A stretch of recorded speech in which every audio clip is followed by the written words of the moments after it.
Capítulo 249, Trunfo.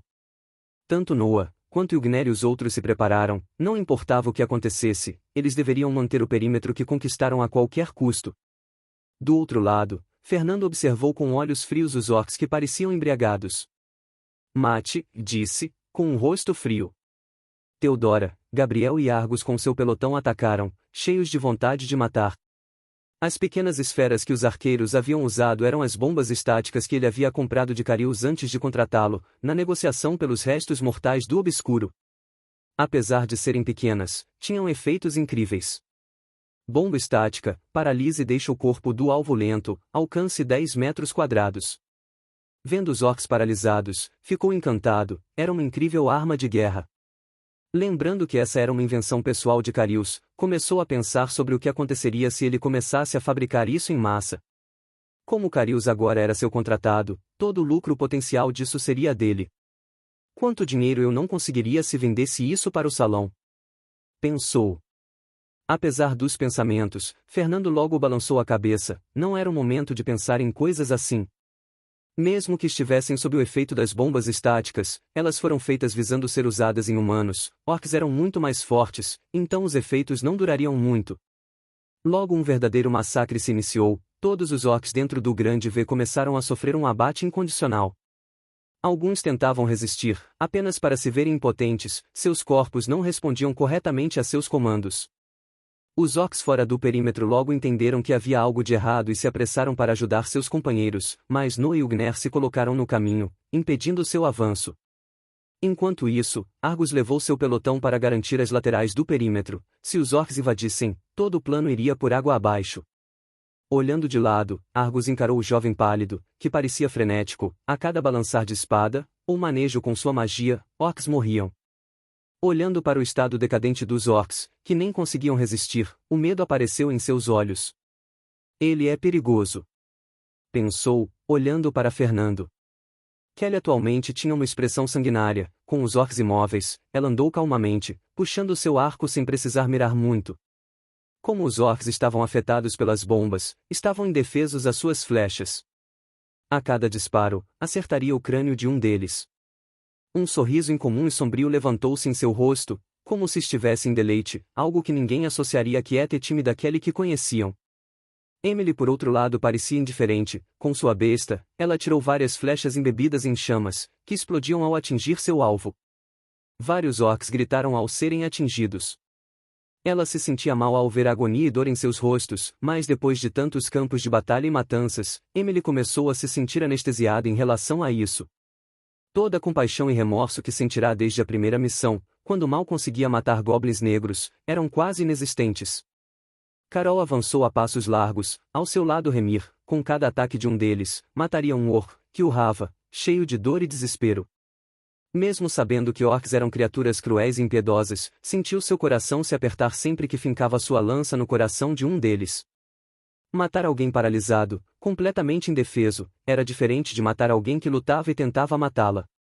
Apesar de frustrada, Carol engoliu toda a sensação de sufoco que sentia na garganta. Ao olhar para frente, viu Fernando, que avançava feito uma flecha, ceifando vidas. Vendo isso, uma expressão decidida apareceu em seu rosto. Eu tenho que ser forte, se eu quiser apoiá-lo, tenho que carregar parte do peso. Carol sabia que apesar de parecer indiferente, frio e decisivo, na realidade Fernando era um garoto sensível, emotivo e cheio de dúvidas. Ela sempre odiou deixar todas as responsabilidades em suas costas. Como a mulher que dormia ao seu lado todas as noites, ela entendia tudo a seu respeito. Acompanhando as noites mal dormidas que ele tinha, cheia de pesadelos, sabia que as responsabilidades que ele carregava eram como um alto flagelo. Com uma expressão firme, decidiu que não seria um fardo para ele, mas alguém que poderia apoiá-lo. Avançando com sua lança em mão, cortou e destroçou, orco por orco. De repente, ao vê-la chegar, um deles se jogou no chão, tentando se arrastar para longe. Quando se aproximou, viu o terror em seus olhos. Apesar de não dizer nada, era como se estivesse pedindo por piedade. Carol hesitou por um segundo, mas logo levantou a lança. Desculpe. Perfura. A lança atravessou o orco, fincando-se no chão. Senhora? Um dos soldados disse, ao ver a deusa da guerra parando por momento. Vamos continuar. Carol disse, voltando a avançar, porém seus olhos estavam marejados. Em menos de um minuto, os orcs, dentro do perímetro, foram completamente exterminados.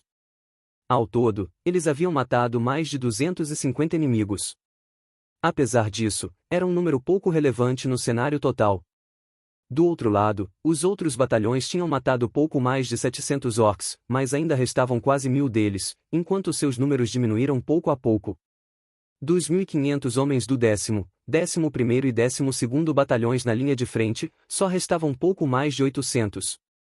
Mesmo que tivessem infringido pesadas baixas, os orcs eram mais fortes e agressivos, além disso muitos morreram na investida inicial. Fernando olhou em volta, apesar de terem matado tantos, não foi a um preço barato. Do pelotão zero original, agora só restavam cerca de 60 homens. O pelotão lazuli estava um pouco melhor, restavam cerca de 70. Afinal, o pelotão zero foi quem desempenhou as partes mais perigosas do plano. Depois de matar o último dos orcs, Fernando olhou em volta. Noah, Ilgnir e Argus não conseguiriam manter o perímetro por muito tempo. Centenas de orcs começaram a pressionar de todos os lados. É a vez de vocês. Eu disse, de forma calma. Logo Tom, Luiz e um mago do pelotão lazuli avançaram. Desde o início eles não haviam atacado uma única vez, poupando todo o seu mana. Tudo isso era para esse exato momento. Atualmente eles estavam metidos bem no meio do exército orc, se não fizessem algo, seriam atacados por uma maré de inimigos de todos os lados. Esse era o motivo pelo qual Raul avisou que havia uma chance de ambos os pelotões serem aniquilados. Os orcs sofreram uma emboscada na retaguarda. Eles sofreram pesadas baixas. Os responsáveis são o pelotão zero e pelotão lazuli. Shin. Ouvindo as notícias, muitos soldados gritaram, com ânimo renovado. Há algum tempo haviam sentido que a pressão sobre eles diminuiu bruscamente, mas não tinham entendido o motivo, agora estava claro. Apesar disso, os subtenentes que sobreviveram tinham expressões estranhas. Atualmente Raul tinha liderado 3 dos pelotões do 13º Batalhão, atacando a lateral esquerda do inimigo. Agora eles finalmente descobriram para onde tinham ido os outros 2 pelotões. Mesmo que estivessem contentes com o sucesso do plano e da diminuição da pressão do inimigo sobre eles, acharam que era uma pena, pois agora seria apenas questão de tempo até que os solitários pelotão zero e lazuli fossem exterminados. Raul, junto aos homens de Túlio, Nina e Marlon, mantinham a frente à esquerda. Atualmente ele adotava uma postura mais defensiva, focada em combater e recuar, tudo o que ele queria era segurar o líder orc. Segurando sua espada com o braço esquerdo, Raul tinha uma expressão solene. Seu braço direito estava inerte, completamente mole e sem forças. Desde que o líder orc quebrou seu ombro, ele não conseguia mais usá-lo. Apesar disso, manteve-se lutando. Sempre que o líder orc perseguia, ele recuava. Quando mesmo tentava retornar para o exército orc, ele atacaria, provocando sua ira. Olhando para os batalhões e vendo seus números despencando, depois olhando para o sul, finalmente uma expressão preocupada apareceu em seu rosto. No seu plano inicial, ele usaria a oportunidade do ataque do pelotão zero e lazuli para avançar suas tropas, matando o máximo de orcs. Porém, ele não imaginou que enfrentaria um líder orc. Atualmente ele estava tão ferido, que mesmo manter sua posição estava difícil, muito menos invadir as fileiras inimigas. Porra, moleque, se você não tiver um plano, é melhor sair daí. Pensou, consigo mesmo. A estratégia de Dmitri era combater os orcs por um tempo e recuar. Se o major desse a ordem, todos os batalhões fugiriam com o rabo entre as pernas. Se Fernando estivesse do outro lado quando isso acontecesse. Na retaguarda dos orcs, cercados de inimigos, o pelotão zero e lazuli mantinham sua posição com tudo o que tinham. Nesse momento, Luísa, Tom e o mago do lazuli foram até a borda do perímetro e começaram a convocar suas magias mais fortes. Argus, que viu isso, estava cético, como alguns magos poderiam mudar o resultado da batalha.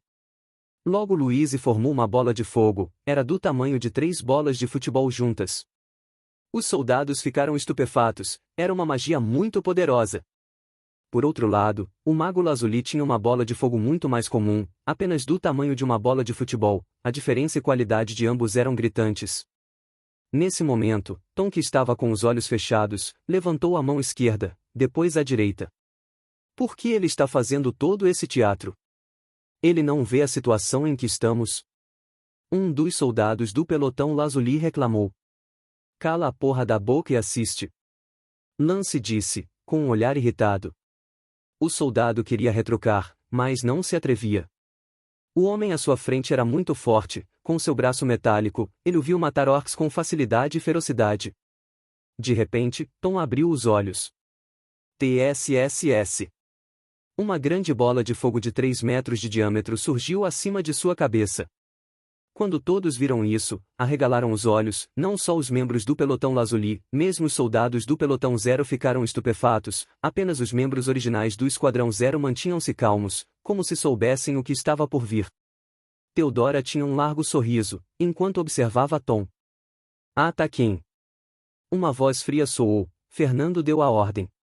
Sem hesitação, os 3 magos arremessaram suas magias para o alto. As 3 bolas de fogo no ar imediatamente chamaram a atenção, principalmente a maior e colossal. Os orcs levantaram a cabeça, ao ver as magias chegando, todos tentaram correr, mas estavam densamente embalados. Bum! Bum! Uma poderosa explosão soou, um mar de chamas caiu em meio ao exército de orcs.